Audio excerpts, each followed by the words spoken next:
जो भगवान के चरित्रों को सुनता है उसका जन्म मरण का भेद समाप्त हो जाता है और उसे भगवान का प्रेम प्राप्त होता है। एक दिन वृंदावन की बाजार में खड़ी होके एक सखी कुछ बेच रही हैं। लोग आते हैं, पूछते हैं और हंसकर चले जाते हैं। वो चिल्ला चिल्ला कर कह रही हैं, कोई तो खरीद लो। पर वो सखी बेच क्या रही हैं? अरे यह क्या, ये तो नींद बेच रही हैं। आखिर नींद कैसे बिक सकती हैं? कोई दवा तोड़ी है जो कोई भी नींद खरीद ले। सुबह से शाम होने को आई, कोई ग्राहक ना मिला। सखी की आस बाकी हैं, कोई तो ग्राहक मिलेगा।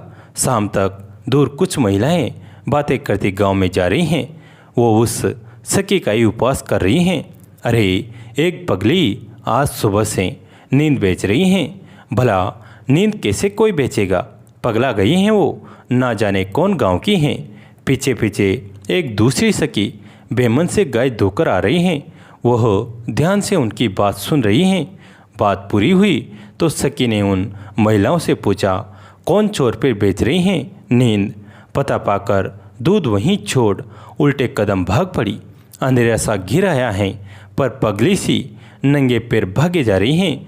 बाजार पहुंचकर पुलिस सखी से जा मिली और बोल पड़ी, अरे सखी, ये नींद मुझे दे दे। इसके बदले चाहे तू कुछ भी ले ले, पर यह नींद तू मुझे दे दे। मैं तुझसे मोल पूछती ही नहीं, तू कुछ भी मोल लगा ले, पर यह नींद मुझे ही दे दे। अब बात बन रही है। सुबह से खड़ी सखी को ग्राहक मिल गया है और दूसरी सखी को नींद मिल रही है। अब बात बन भी गई है। अब पुलिस सखी ने पूछा, सखी, मुझे सुबह से शाम हो गई, लोग मुझे पागल बता के जा रहे हैं, तो एक ऐसी भागी आई मेरी नींद खरीदने, ऐसा क्या हुआ? दूसरी सखी बोली, सखी, यही मैं तुझसे पूछना चाहती हूँ, ऐसा क्या हुआ जो तू नींद बेच रही है?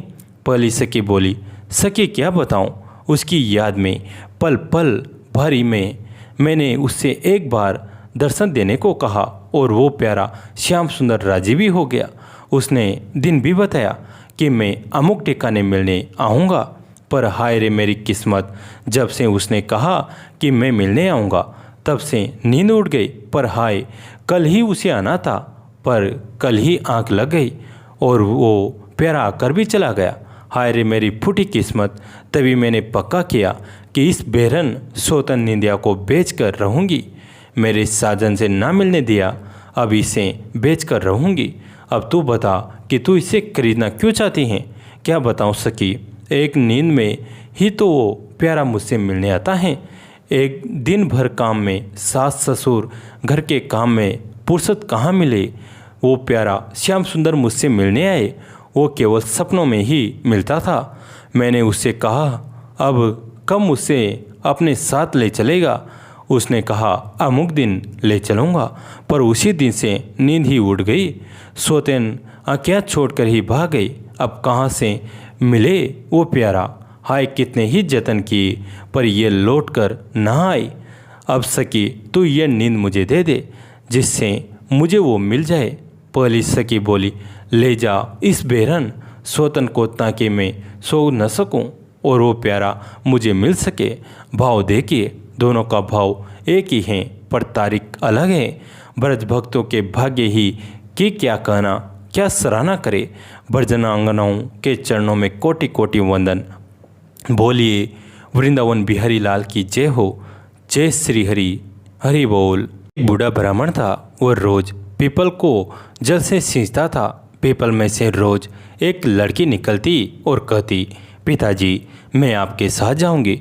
ये सुनते सुनते बूढ़ा दिन ब दिन कमज़ोर होने लगा। तो बुढ़िया ने पूछा कि क्या बात है? बूढ़ा बोला कि पीपल से एक लड़की निकलती हैं और कहती हैं कि वो भी मेरे साथ चलेगी। बुढ़िया बोली कि कल ले आना। उस बुढ़िया को जहाँ 6 लड़कियाँ पहले से ही हमारे घर में हैं, वहाँ 7वीं लड़की भी और सही।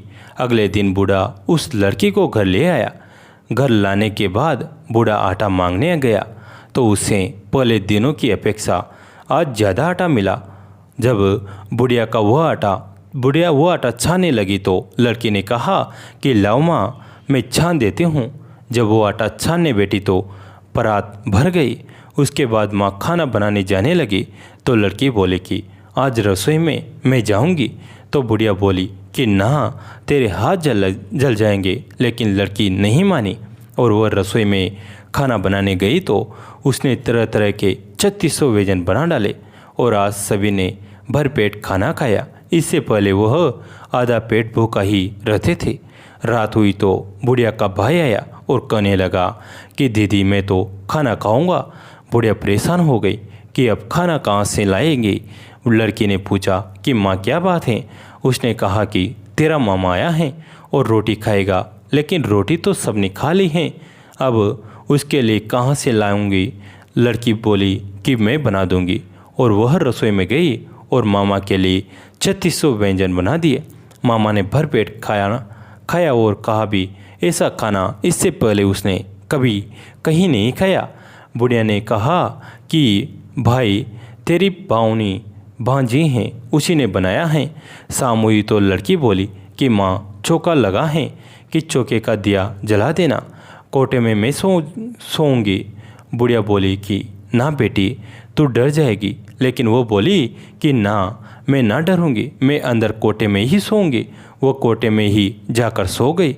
आधी रात को लड़की उठी और चारों ओर आंख मारी तो धन ही धन हो गया। वो बाहर जाने लगी तो एक बूढ़ा ब्राह्मण सो रहा था। उसने देखा कि तो कहा कि बेटी तू कहाँ चली। लड़की बोली कि मैं तो दरिद्रता दूर करने आई थी। उसने बूढ़े के घर भी आँख से देखा तो चारों ओर धन ही धन हो गया। सुबह सवेरे सब उठे तो लड़की को ना पाकर उसे ढूंढने लगे कि पावनी बेटी कहाँ चली गई। बूढ़ा ब्राह्मण बोला कि वो तो लक्ष्मी माता थी जो हमारी दरिद्रता दूर करने आई थी और हमारी दरिद्रता दूर करके चली गई। हे लक्ष्मी माता, जैसे आपने उनकी दरिद्रता दूर की वैसे ही सबकी करना। जय लक्ष्मी माता।